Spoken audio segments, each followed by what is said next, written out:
when I read about today, I was just amazed because mental health and story is so much what we're about and what I've been about for the last 20 years. And to have this opportunity to come here and have my 10 minutes is fantastic. So, so thank you very much, Nick. And in terms of, I think mental health and storytelling completely go together. And for me, mental health and film completely go together. I've been in mental health and film for 20 years. And when I went into it first, the reason why I went into it was I had a diagnosis of bipolar. And I don't normally talk about labels. Labels are not like the way that I phrase my experience of mental health, but everyone seems to be outing themselves with their labels, so that's my label, here it is. But actually, like, that doesn't in any way go to sum up who I am, and who I am is a series of stories. I'm going to tell you a little bit about my story about mental health and film, but before I do, I just want to say to you that this goes back 20 years. However, what we've got now is the culmination of that, which is Mental Snap, which is a free-to-use app. We want people to trial it and test it, and it's a way of telling your story on film. So if you're sitting there in the audience and you've heard all these stories and you're itching to tell your story, then contact Nick, get in touch, book yourself in for the next slot, but also have a play with Mental Snap in the meantime, and just record your story in short 2-minute clips and see how it feels just to grab that moment, to grab some space for yourself to tell your story. So have a go. So mental health and film, I made a film 20 years ago that was to do with my anger with the mental health system. I'd had 3 episodes back to back, and our first psychotic episode, these are really weird using these labels. Second, I had another psychotic episode and was labelled bipolar. And third, and then I finally graduated and did half my finals in the examination halls in Oxford and half of them in the Warnford Hospital, which is this enormous asylum. And when you go into this asylum, there is a 3 times life-size statue of the founder that you walk underneath when you go in, which gives you a pretty clear idea of where you are in the scheme of things. So I thought, after that, I graduated, and I thought what I would do is make a film to express some of the anger and frustration that I felt about the mental health system. And I was working in a design company, and it was a design company that dealt with real estate. And they had on the back of this magazine, they had a huge advert for real estate, very valuable real estate, on the outskirts of London in Redbridge. And this real estate was Claybury Hospital, which is now, I think it's called Redbridge Park. It's now luxury flats. We got into Claybury Hospital and filmed in there when it was an abandoned asylum. And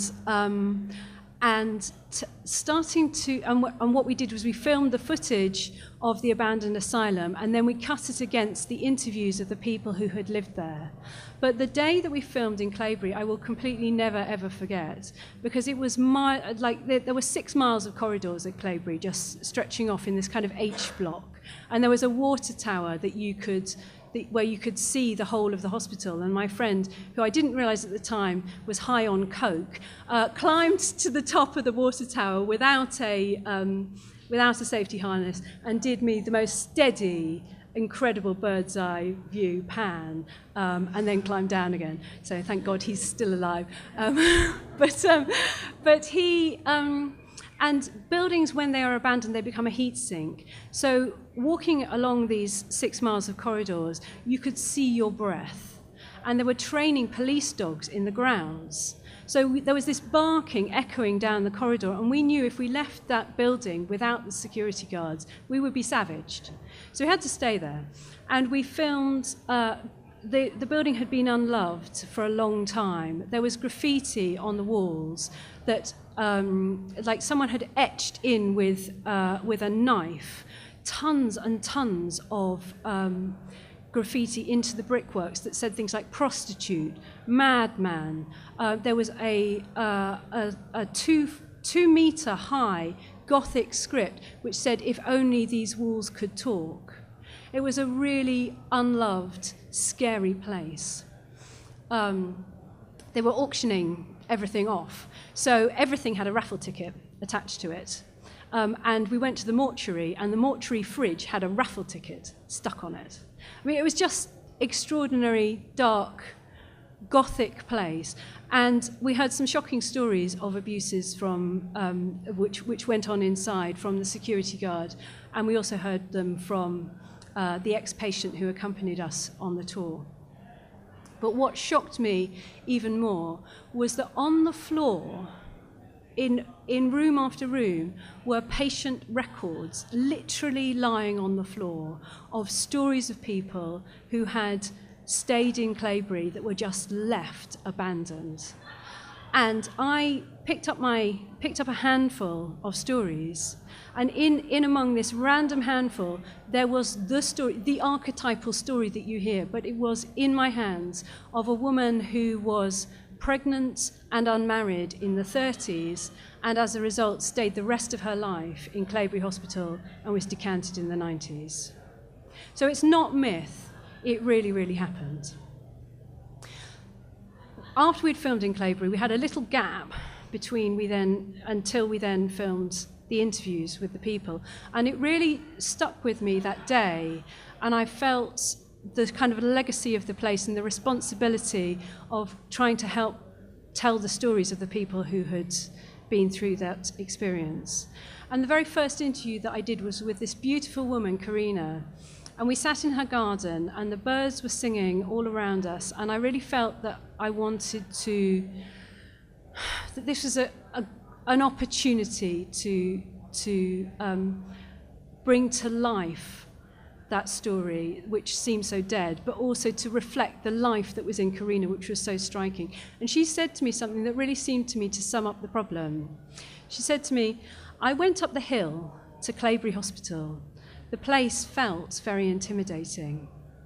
And I went into this room, there was a psychiatrist, and he asked me how I was, and then he put his head down, and she patted the top of her head like that.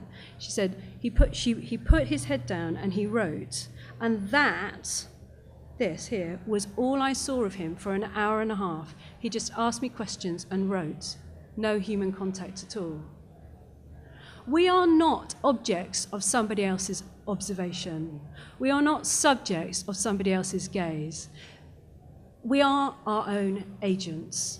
And when we tell our stories, we have the opportunity to reclaim ourselves from our labels. And we have the opportunity to unlearn some of that observation that we've learned of ourselves.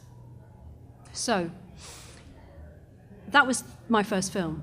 And I've spent 20 years telling stories on film, and Mental Snap is an opportunity or an idea that it's therapeutic and important to tell your stories, that the camera validates you when you tell your stories, and that actually you can recover through telling your own stories. And I made a film a year ago, which was cut from the rushes of a broadcast film that I made back in 2003. And I tell it, it's okay. I tell it like it is. I tell the story of how I, in my first psychotic episode, went up into space, saw God, died, and came back down to my bed. And that is my reality. That's what happened. It's on Vimeo. You can see it. I'll see whether or not I can get Nick to post a link on his blog. But that is what happened. And when I came back down to earth, I went around and I patted the floor, and just to check that it was still there, and I knew that things would never be quite the same again. And what I did at that moment was I put on a record, and that record was Birthday by the Sugar Cubes. And Birthday by the Sugar Cubes is about a 5-year-old girl. It's kind of about being born again. And what I would say to you is, Nick's going to play it in a minute, but what I would say to you is that in the same way that moment was precious, in the same way that telling my story then was precious, in the same way that telling my story now is precious, we are all precious and we all have stories, so let's reclaim them. Thank you.